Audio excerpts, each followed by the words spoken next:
ये लीजिए 10 रुपए। हाँ जी, क्या चाहिए आपको? कल मैंने आपसे सामान लिया था, उसके 70 रुपए हुए थे। मैंने आपको 100 का नोट दिया तो आपने मुझे 30 रुपए के बदले 40 रुपए दिए। और ये बात मुझे घर जाके पता चली।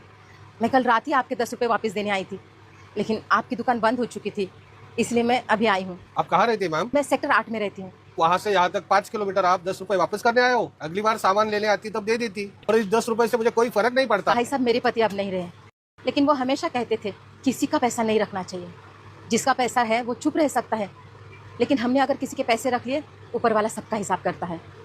और हमारे किए की सज़ा हमारे साथ साथ हमारे परिवार को और बच्चों को भी मिलती है। नमस्ते भैया। रमेश, दुकान पे ध्यान दे, मैं आ रहा हूँ।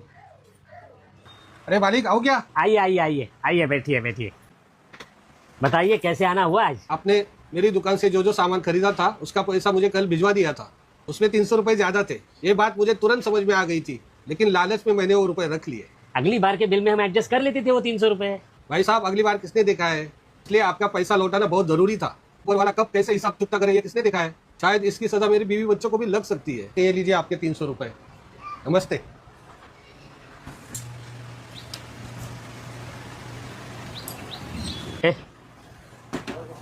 ऑफिस संभाल, मैं जरा आता हूँ। जी बेटा, घर में कोई है? 1 मिनट।